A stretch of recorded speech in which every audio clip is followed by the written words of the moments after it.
আসসালামু আলাইকুম।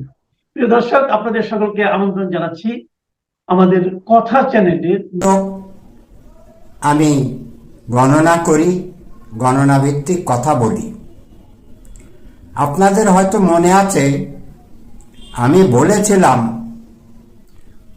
1971 সাল 9 সংখ্যার বছর মঙ্গলের বছর ছিল।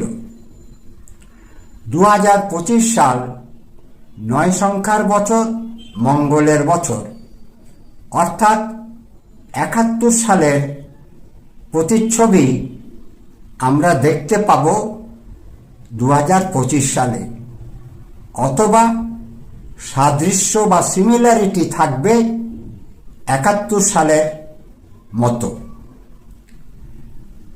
দেশের বর্তমান পরিস্থিতিতে সরকার সুযোগ করে দিলেন ভারতীয় সেনাবাহিনী বাংলাদেশে ঢুকে পড়বেন। কেন ঢুকে পড়বেন? একটি অজুহাত তারা দেবেন, বাংলাদেশের সাধারণ মানুষের জানমালের নিরাপত্তা, দেশের আইন শৃঙ্খলা পরিস্থিতি, রাজনৈতিক পরিস্থিতি সবকিছুই ডক্টর ইউনূস সরকারের হাতের বাইরে চলে গেছে। সুতরাং ভারত আমাদেরকে পুনঃপ্রতিষ্ঠিত করবে, দেশের শান্তি ফিরিয়ে দেবার জন্যে অনির্দিষ্টকালের জন্য ভারতের সেনাবাহিনী বাংলাদেশ গ্রহণ করবেন। দর্শক, গতকাল আমরা জানতে পেরেছি শরীফ ওসমান হাদি সিঙ্গাপুর জেনারেল হাসপাতালে মৃত্যুবরণ করেছেন। স্বাভাবিকভাবেই তার মৃত্যুবরণের কারণে দেশে কিছু বিশৃঙ্খলা হতে পারে, এটি সরকার জানতেন, এমনটি বলা যাবে না। সরকার জানার পরেও কোনো প্রয়োজনীয় ব্যবস্থা গ্রহণ করেননি। গতকাল রাতে প্রথম আলো ও ডেইলি স্টার দুইটি পত্রিকার অফিসে অগ্নি সংযোজন করা হয়েছে এবং এই আগুনের কারণে ভবনসহ পত্রিকাটির দুটি পত্রিকা অফিসেরই ব্যাপক ক্ষতি সাধন হয়েছে। দুষ্কৃতকারীরা করেছেন, সরকার এমনটি ঘোষণা দেবেন বা বলেছেন। আমি স্পষ্ট ভাষায় কথা বলি, বৈষম্য বিরোধী ছাত্র আন্দোলনের নেতাকর্মীরাই এই কাজটি করেছেন এবং তারা গতকাল থেকে পুনরায় আন্দোলনে নেমেছেন। আন্দোলনের কেন্দ্রস্থলটি হচ্ছে শাহবাগ, সেখানে সবাই জমায়েত হয়েছেন।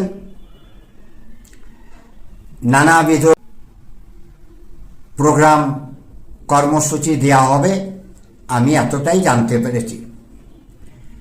ডক্টর মোহাম্মদ ইউনূস সরকার 16 মাস রাষ্ট্র পরিচালনা করছেন। এই 16 মাসে তিনি উল্লেখযোগ্য কিছু করতে পারেননি বা সফলতা পাননি। সেই সঙ্গে আমাদেরকে হতাশ করেছেন। 16 মাসে তারা উল্লেখযোগ্য কোনো ভূমিকা রাখতে পারেননি। আমাদের চৌকস সেনাবাহিনী আমাদেরকে হতাশ করেছেন। 16 মাসে তারা তাদের উল্লেখযোগ্য ভূমিকা রাখতে পারেননি, তাহলে দেশের অবস্থা আজকে এমনটি হতো না। সরকারের পৃষ্ঠপোষকতায় জাতীয় নাগরিক পার্টি গঠন হয়েছে। দর্শক, এটি আপনারা জানেন। নাগরিক পার্টির জন্মলগ্ন 28 ফেব্রুয়ারি 2000 ভালো, 2025 খুব ভালো সময় ছিল না। এটিও আমি আমার অন্য ভিডিওতে বলেছি। তারা ভবিষ্যতে দাঁড়াতে পারবেন না, তাদের দলের মধ্যে ভাঙন ধরে গেছে। এই দলটি আস্তে আস্তে জাতীয় নাগরিক পার্টিকে কিছু কিছু লোক ক্ষমতায় আনার জন্যে খুব উৎসাহী। ছাত্ররা তো 200-300 আসনে সদস্য দেবেন, নির্বাচনের জন্য প্রার্থী দেবেন, এমনটি ঘোষণা করেছিলেন। যা হোক, তারা বর্তমানে বুঝতে পেরেছে ভরাডুবি হবে। আমার ব্যক্তিগত মতামত হচ্ছে, এই দলটি নির্বাচনকে বানচাল করার জন্যেই এই হিংসাত্মক কাজকর্মের আশ্রয় নিয়েছেন। ডক্টর মোহাম্মদ ইউনূস সাহেব যদি 12ই ফেব্রুয়ারি নির্বাচন করতে না পারেন, অত্যন্ত ভয়াবহ অবস্থা হবে, আমার গণনা তাই বলে। ডক্টর মোহাম্মদ ইউনূসের অষ্টম ঘরে রাহু রয়েছেন। অষ্টম ঘর বিপদ আপদ, দুর্ঘটনা, মৃত্যুর ঘর আমরা বলে থাকি। ডক্টর মোহাম্মদ ইউনূসের নবম ঘরে শনি অবস্থান করছেন। শনি নেগেটিভ প্ল্যানেট, আপনারা জানেন, কিন্তু আমি একটি কথা আপনাদেরকে বলতে চাই। শনির নাম্বার হচ্ছে 8। শনি ডক্টর ইউনূসকে, অর্থাৎ ইউনূসকে শনি সফলতা দিচ্ছেন, শনির সহায়তা ডক্টর মোহাম্মদ ইউনূস পাচ্ছেন। না হলে তার আজকে গুরুতর পরিণতির শিকার তিনি হতেন। তিনি আপনারা প্রধান উপদেষ্টা হিসাবে রাষ্ট্র পরিচালনা করছেন। 8 সংখ্যা বা শনি তার জন্য কিছুটা শুভ ফল হলেও দেবেন। ডক্টর মোহাম্মদ ইউনূস যদি পারেন 12ই ফেব্রুয়ারি নির্বাচন করতে না পারেন এবং বৈষম্য বিরোধী ছাত্র আন্দোলনের ছাত্র নেতারা পুনরায় আন্দোলন শুরু করেছেন, দেশের পরিস্থিতি শান্ত হবে, অর্থনৈতিক কর্মকাণ্ড ক্ষতিগ্রস্ত হবে, মানুষের জানমাল ঝুঁকির মুখে পড়বে, রাজনৈতিক পরিস্থিতি উত্তপ্ত হবে, নির্বাচন বাতিল হবে দেখতে পাই। যদি এমনটি হয়, তাহলে আমাদের প্রতিবেশী রাষ্ট্র ভারত সেনাবাহিনী সহ বাংলাদেশে ঢুকে পড়বেন। 1971 সালে যেমনটি হয়ে, ভারত একটি স্বাধীন সার্বভৌম রাষ্ট্রে অকারণে হস্তক্ষেপ করতে পারেন না বা সেনাবাহিনী নিয়ে ঢুকে পড়তে পারেন না, কিন্তু ভারতকে সেই সুযোগটি ইউনূস সরকার করে দিয়েছেন। তার ঘনিষ্ঠ লোকজনকে উপদেষ্টা করা, ছাত্র নেতাদেরকে সরকারের দায়িত্বে বসানো, ইউনূসের ভুলের শেষ নাই। এ ভুলের খেসারত তাকে অনেক আগেই দিতে হতো, যদি না।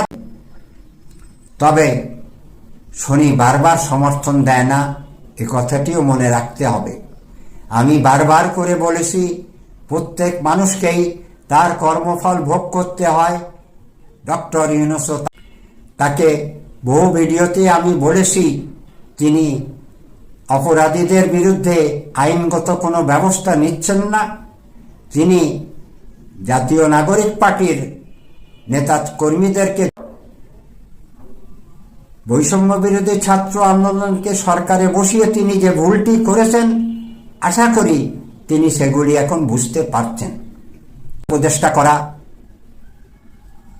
অনভিজ্ঞ অসৎ লোকজনকে উপদেষ্টা পরিষদে বসানো হয়েছে। বহু উপদেষ্টার নামে বহু অভিযোগ এসছে। ডক্টর মোহাম্মদ ইউনূস আজ পর্যন্ত কারো বিরুদ্ধেই কোনো ব্যবস্থা মৌনব্রত ধারণ করেছেন, অর্থাৎ মুখ বন্ধ রাখার সিদ্ধান্ত করেছেন। এটি অত্যন্ত ভালো, বোবা লোকের শত্রু নাই, কিন্তু তিনি বুঝতে পারছেন না তার পায়ের নিচের থেকে মাটি সরে যাচ্ছে। 18 কোটি মানুষের এই বাংলাদেশকে তিনি অত্যন্ত বিপজ্জনক অবস্থায় নিয়ে আসছেন।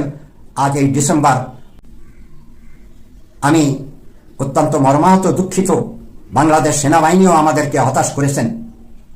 ডক্টর মোহাম্মদ ইউনূস যদি কঠোর হস্তে এই সমস্ত আন্দোলনকে দমন না করতে পারেন, তার পুলিশ প্রশাসন যদি আন্দোলন দমনে ব্যর্থ হয়, তাহলে দেশের পরিস্থিতি ভয়াবহ হবে এবং সেই ক্ষেত্রে ভারতের হস্তক্ষেপ করার সম্ভাবনা 95% আমি দেখতে পাই।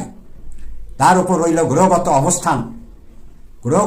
গ্রহগত অবস্থান একেবারে আরো জটিল পরিস্থিতির সৃষ্টি হতো। তবে যে বিপদের আভাস পাওয়া যাচ্ছে, আসন্ন নির্বাচন বানচালের যে চেষ্টা হচ্ছে, এটি ইউনূসের না বোঝার কথা নয়। তারপরও যদি ইউনূস তার মুখ বন্ধ রাখেন, বা প্রশাসনিকভাবে এই সমস্ত আন্দোলন পতন অনিবার্য। এই সুযোগে ভারত বাংলাদেশে ঢুকে পড়বেন।